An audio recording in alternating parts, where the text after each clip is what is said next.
దానియేలును సింహపు బోనులో కాపాడినది నీవే కదా.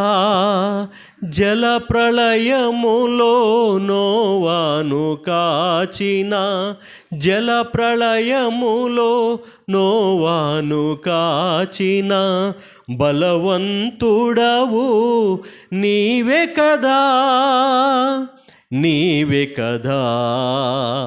హల్లెలూయా హల్లెలూయా హల్లెలూయా హల్లెలూయా హల్లెలూయా.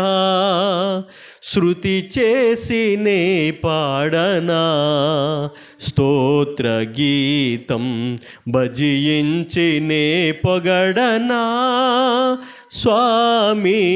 శృతి చేసినే పాడనా స్తోత్ర గీతం. నీతిని అనుసరించి నడుచుకొనున్నట్లు అనేకులను త్రిప్పుట. ఒక్కో మాట ఒక్కొక్క అంశము ధారావాహికంగా మాట్లాడుకోవచ్చు. దేవుని కృపను బట్టి, ఆయన ఇచ్చిన దైవ గ్రంథమును బట్టి. అయితే నీతిని అనుసరించి నడుచుకున్నట్లు అనేకులను త్రిప్పుట ఈరోజు మన యొక్క వాక్య ధ్యానము. మన యొక్క ధ్యానాంశం వచ్చి అనేకులను నీతి మార్గంలోనికి నడిపించుట. చూడండి, ఎందుకు నీతి మార్గంలోనికి నడిపించాలి? ఎవరిని నడిపించాలి? ఎవరిని నడిపించాలి? నీతిని అనుసరించి నడుచుకున్నట్లు అనేకులను త్రిప్పుట. ఎవరిని తిప్పాలి అనే విషయాల గురించి కొన్ని విషయాలు మనం జ్ఞాపకం చేసుకుందాం. దానియేలు గ్రంథంలో దానియేలు గురించి చక్కని విషయాలు మనం వింటున్నాం అప్పుడప్పుడు. ఆ దానియేలు గ్రంథము భవిష్యత్తుకి సంబంధించి వారి యొక్క జీవిత చరిత్రలో వారి సాక్ష్యాలు, వారి భక్తి అయి ఉంటుండగా మిగిలిన అధ్యాయాలు వచ్చేసి ప్రపంచ భవిష్యత్తును తెలిపే అధ్యాయాలుగా ఇవి ఉన్నవి. ప్రియమైన వర్లరా, ఇంకా మనం జ్ఞాపకం చేసుకున్నట్లయితే ఈ యొక్క దానియేలు గ్రంథంలో మరి యెరూషలేము యవనస్తులు బబులోను దేశంలో వారి యొక్క జీవన శైలి, వారి యొక్క ఆధ్యాత్మిక స్థితిని మనం జ్ఞాపకం చేసుకుంటున్నాం.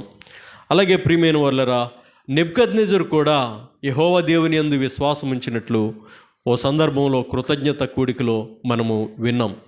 ఈ విషయాలను మనం జ్ఞాపకం చేసుకున్నట్లయితే ఈ యొక్క నెబుకద్నెజరు రాజు ప్రపంచ భవిష్యత్తు గురించి కలగనగా దాన్ని మర్చిపోతాడు. దానియేలు దాన్ని వివరిస్తాడు. అందుమాత్రం కాదు, బెల్షజర్ రాజు కూడా గోడ మీద చేతివ్రాతను చూసి భయపడతాడు, కలవరపడతాడు. దానియేలు దాన్ని వివరించినట్లు కొన్ని విషయాలు మనం వింటూ ఉన్నాం. ఈ ప్రకారం మనం ఆలోచించినట్లయితే వారు రాజు భుజించిన భోజనమును నిషేధించారు. దాన్ని బట్టి విగ్రహములకు బలి అర్పించింది తినకూడదనే ఉద్దేశాన్ని కూడా మనం లేఖన భాగం నుంచి మనం విన్నాం. ఇంకా ఎన్ని ప్రభుత్వాలు పరిపాలించారు, వారి పరిపాలన విధానం ఎలా ఉంది అనే విషయాల గురించి మనము రాబోయే దినాల్లో చక్కగా ఈ గ్రంథాన్ని మనం ధ్యానిస్తాము. ఈ మాటలను ఇంకా దేవుడు మనకి వినిపించినట్లు తప్పకుండా ఈ గ్రంథాన్ని మనం ధ్యానించినందుకు, చదివినందుకు, ఆచరిస్తున్నందుకు దేవుడు తన ఆశీర్వాదాలని తప్పకుండా దయచేస్తాడు. ఆశీర్వాదం అంటే ఇల్లు కట్టుకోవడం కాదు. ఆశీర్వాదం అంటే ఏదో ఉద్యోగం వచ్చిందని కాదు. ఆశీర్వాదం అంటే పశు సంపద ఉందని కాదు.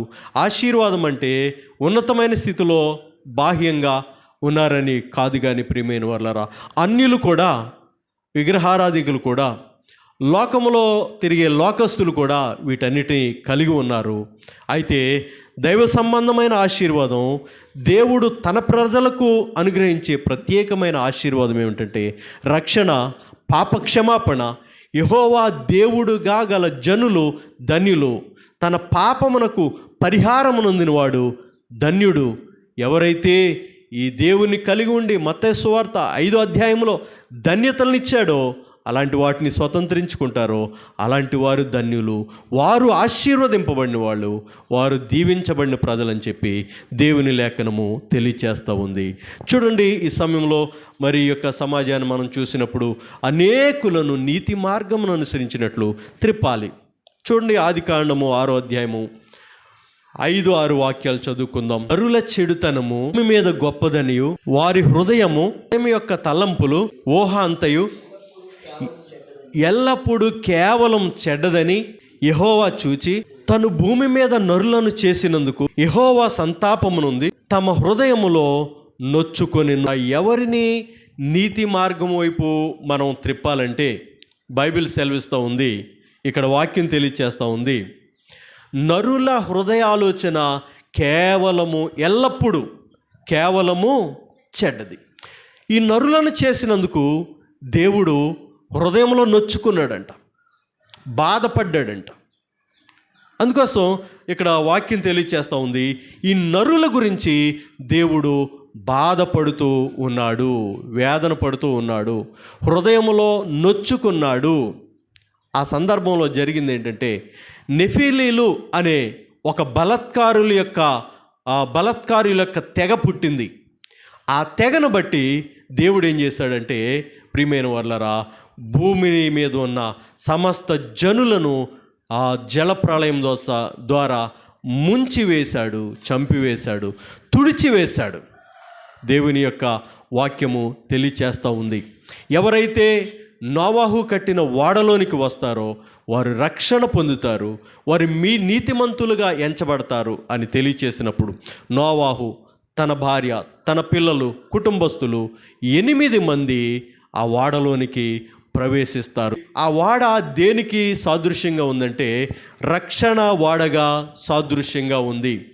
ఆ ఓడ యేసుక్రీస్తు శరీరానికి సాదృశ్యంగా ఉంది. ఆ ఓడ ఎవరికి సాదృశ్యంగా ఉందంటే యేసుక్రీస్తుకు సాదృశ్యంగా ఉంది. ఎవరైతే, ఏ మనుషుడైతే ఆ ఓడలోనికి ఆహ్వానించగా ఆ ఓడలోనికి వస్తారో వాళ్ళు రక్షణ పొందుతారు. అలాగే నోవాహు కుటుంబం కూడా ఆ ఓడలోనికి వచ్చి రక్షణ పొందారు. ఈనాడు యేసు ప్రభువారు కూడా క్రొత్త నిబంధన గ్రంథంలో మత్తయి సువార్త 11:28 ప్రయాసపడి భారం మోసుకొనుచున్న సమస్త జనులారా నా యొద్దకు రండి, నేను మీకు విశ్రాంతిని దయచేదును అని చెప్పి ప్రభువైన యేసుక్రీస్తు వారు సెలవిస్తూ ఉన్నారు. ఆ రోజు పాత నిబంధన గ్రంథంలో నోవాహు ఆహ్వానం మేరకు తన కుటుంబస్తులు మాత్రమే వచ్చారు. జంతువు ఆడది మగది, ప్రతి పక్షి ఆడది మగది ఆ యొక్క ఓడలోకి వచ్చినప్పుడు వారు రక్షించబడ్డారు, వారు సేవ్ చేయబడ్డారు. ఈరోజు కూడా యేసు ప్రభు వారి యొక్క ఆహ్వానాన్ని అందుకుని ఆయన యొద్దకు వస్తే, నా యొద్దకు వచ్చి వారిని నేను ఎంత మాత్రమును కూడా త్రోసివేయనని చెప్పి యేసు ప్రభు వారు సెలవిస్తున్నారు.